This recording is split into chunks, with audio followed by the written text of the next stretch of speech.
That is kind of a nice version of doing it, but it was just as intrusive, in some sense more intrusive than that AI program. Yeah. The AI program doesn't judge you; it just does things. Here, you had a human doing it, and he was then sending it on television to all of the country to see.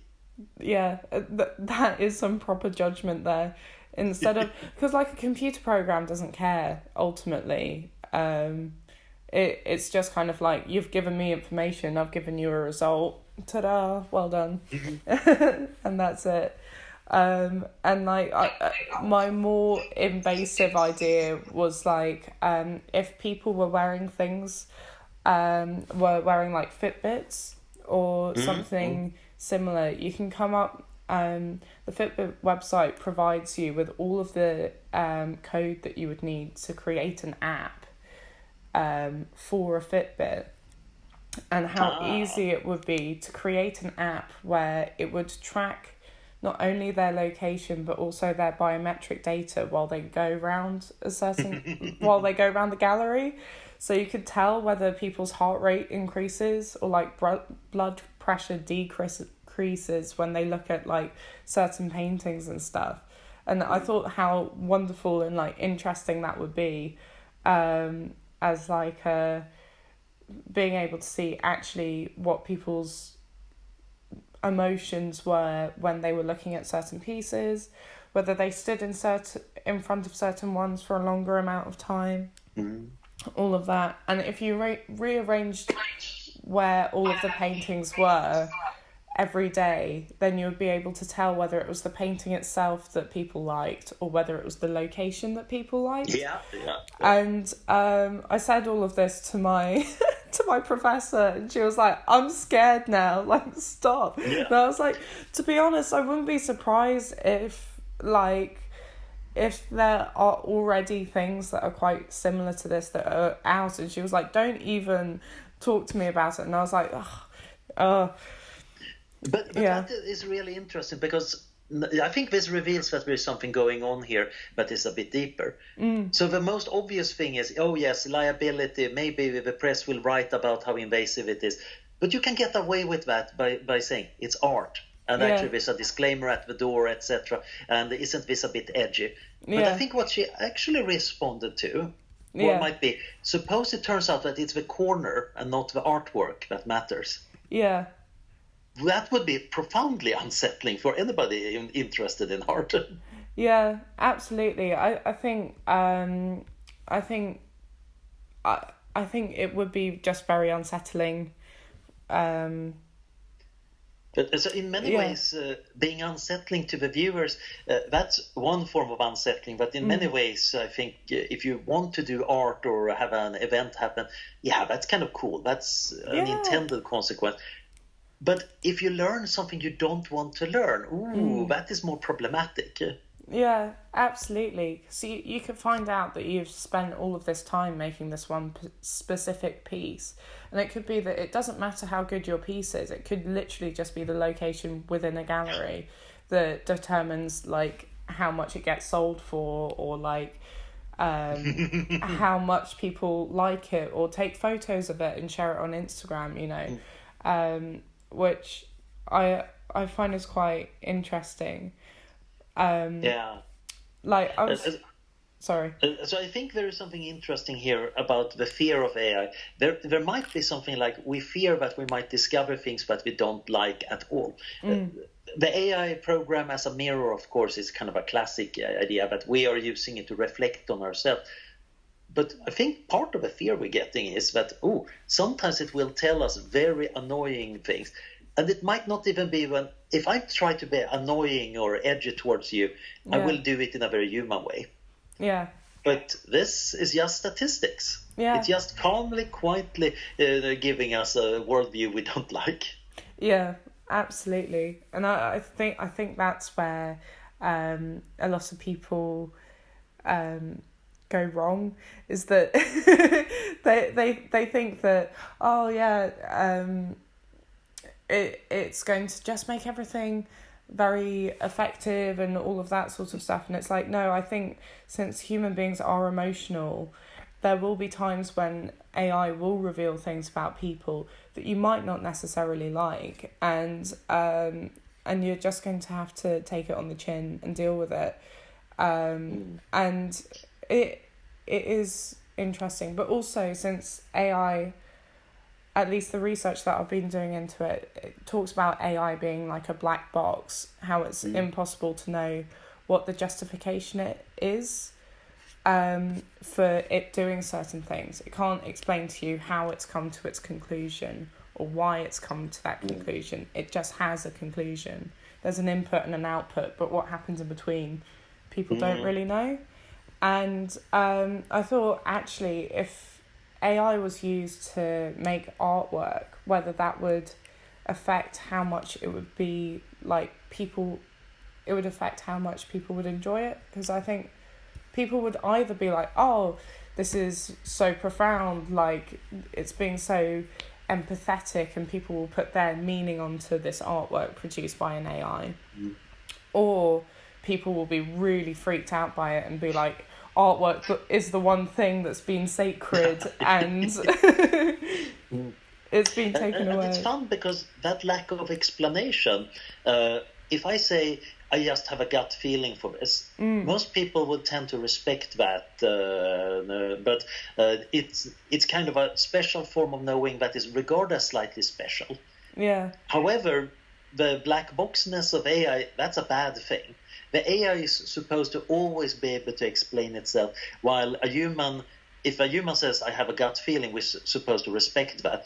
And I think both of these cases are actually quite suspect. Sometimes it matters that you can explain why a decision was made, no matter whether it's a human or AI.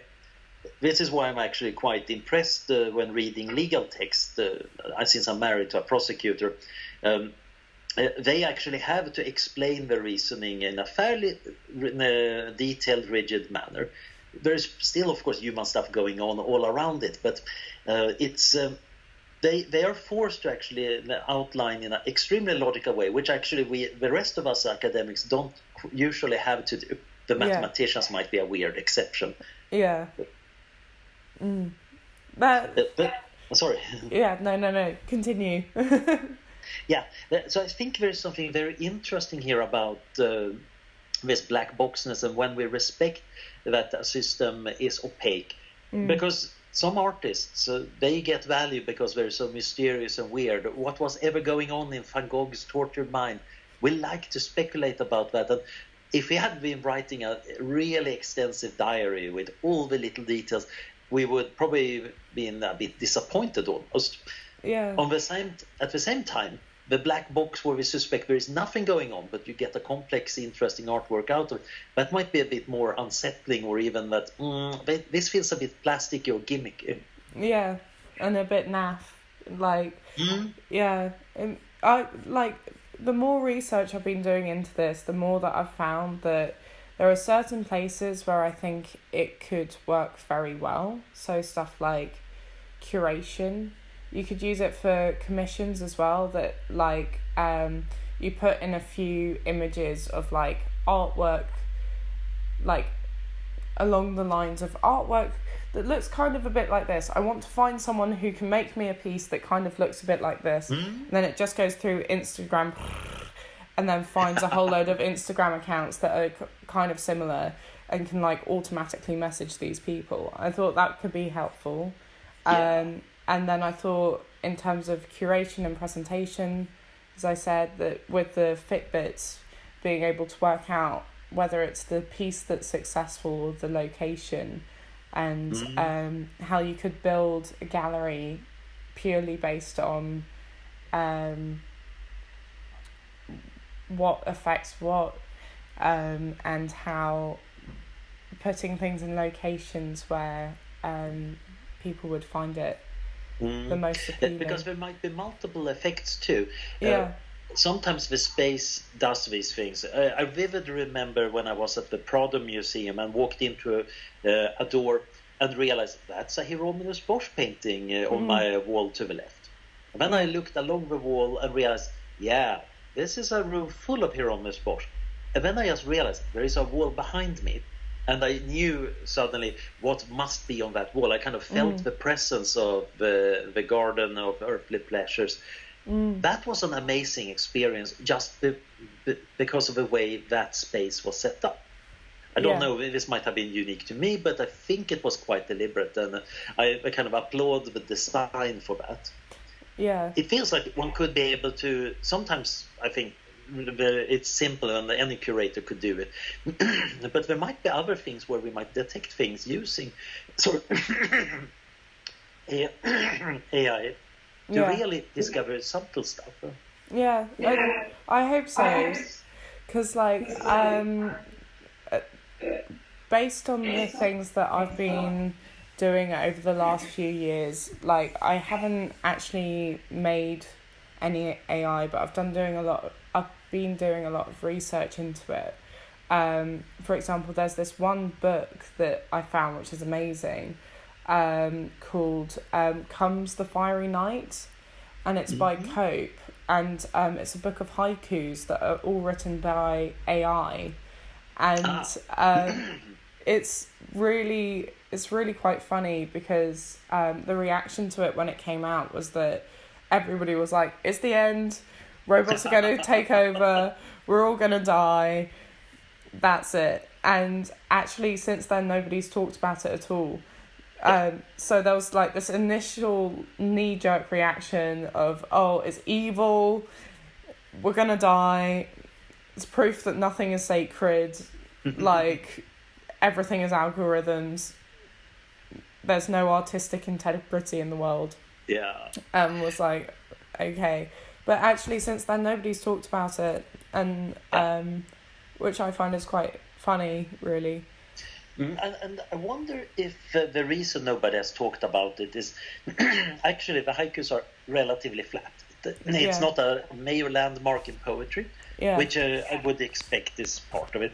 Yeah. And it might also be that actually we adapt extremely quickly. I'm pretty certain when you have the first photography exhibition, there was the counterpart, painting is dead.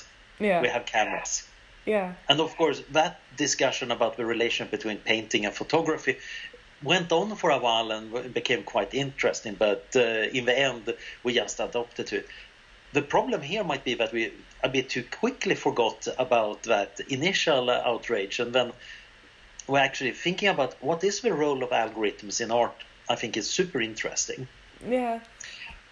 I was a bit involved on the outskirts on the conversation about fractals and whether they could be art, because they also pose this interesting question, because they're deep down just math and calculation. So why should we ever call them art? And the actual thing is, of course, well, humans choose them. They decide on what kind of color schemes to use and what you want to do with it. And that actually adds enough to make it interesting. It's not like, we just have a map of all the possible fractals and then we're done with art. Yeah. So that kind of conversation quite often is something you want to keep alive. Huh? Absolutely. Absolutely. Like, the best thing that I have found so far that AI could be used for, I don't think it would necessarily work that well in production, because I think people would be kind of a bit upset that it wasn't made by a human. I think the same reaction would probably happen as it happened to that book, where people were like, no! But actually the best thing that I've found is in sales, in auctioning. I was reading Breakfast at Sotheby's, and it is an algorithm. There is a logic to it. It is just maths. It's not actually anything to do with human emotion or like these complex feelings that you have. No, it's literally, is that person smiling in that painting? Oh, okay. Well, if they are, then that means that it's going to be £10,000 more. If they aren't, then it means that it's going to be £10,000 less. And it's that brutal and that straightforward. So I thought, actually, of all of the things, I think that would be able to work. And I'm surprised that it hasn't been done already, because it really should be just put into a computer and just have a very good system literally just run a server that just scans your painting and then goes, yeah, it's worth something, or no, it's not worth something. So I think the problem here is probably going to be a little bit like the world of insurance. Yeah. So how much is the premium going to be on your house? And there are some factors that are very relevant, like is it on a floodplain? Is hurricanes likely to hit it? What is it made of? And so on. You can the insurance people, of course, have been trying to make algorithms that automatically predict what the premium should be, and then the underwriter typically squints at that and tries to see if he or she needs to tweak it. And in the best of all possible worlds, they have a lot of wisdom and actually do something sensible. In the actual world, quite often they want to go on a coffee break, so they just do what the machine says. But sometimes we do a sanity check, like, wait a minute, this postal code, that's the middle of the island. The algorithm believes that your house is in the middle of the island, while actually I can see on Google Street View that it's on the beach headed for the hurricanes. So sometimes that extra input makes a lot of difference. But that's sometimes. And the interesting part is, of course, both automating this insofar that can be done, but also knowing when there is some extra input. So, for example, a painting might become more valuable because the artist happened to be this outrageous character. But once you know that, you might be able to have a filter. Let's look at the number of Google hits on this artist or how inflamed the news coverage of this artist is. That probably adds or detracts a bit of value from the painting. Yeah. It wouldn't surprise me that you could automatically detect that this is an outrageous artist, so he's going to be fairly valuable now, but they're going to decline in price later when people forget why he was so outrageous. Yeah. Because a lot of it is like that there's this elaborate story behind this one painting, which is why this painting's so special, which is, it is quite funny. Because it's the sort of thing that if you try to explain that to an algorithm or a computer, it just wouldn't work. They'd be the AI would turn around to you and be like, no, absolutely not. I actually wonder if it wouldn't be possible to go a bit deeper, because the kind of insurance premium calculation of a software-based algorithm, I think that's just the start. I can imagine that you could actually try to train deep neural networks on the descriptions of paintings and see if you can dig out more. And I think if one did this carefully, you might find curious things. So a lot of current interest is about these transformer networks that are so good at generating plausible text. So if nothing else, they can kind of write descriptions of paintings full of artsy terminology. It would be trivial to use them to fake that. Yeah. That's, of course, a low-hanging fruit of satire, but the really interesting question is, would they actually, if you train them extra on this kind of text and description, form internal representations that actually corresponded to something non-trivial? Because a neural network, after all, the middle layers do represent internal representations of things that are there. They don't necessarily correspond to human stuff. It seems like the deep neural networks that people are using for recognizing images, they recognize cats not as cat-like parts, but a texture of cats, which is a very weird thing for us, but it makes sense if you're a neural network. And it might be that there are similar, slightly alien ways of looking at art text or paintings. Maybe one could just take these descriptions and the art text and see, do they form some very funny description of what is surrealism to this neural network? What is this artist to this network? Yeah, it's like, I don't know whether you've ever seen this person doesn't exist or these people don't exist. And this cat doesn't exist and this article doesn't exist. Yeah, I have a friend who did this waifu doesn't exist trained on a lot of Japanese manga, and it's chillingly good at making these slightly bland anime faces. It's really good at that. But I think this face doesn't exist is even more chilling because, they are plausible. They look like normal, slightly bad photos. Yeah, they remind me a lot of like a slightly dodgy profile picture when you look at them and you're going, oh God, that's not a real person. But you've seen millions of photos that are quite similar to that online, just as people's thumbnails or, profile pictures and all of that, and you have to kind of tell your brain that no, this is not actually real, and that kind of disconnect between the two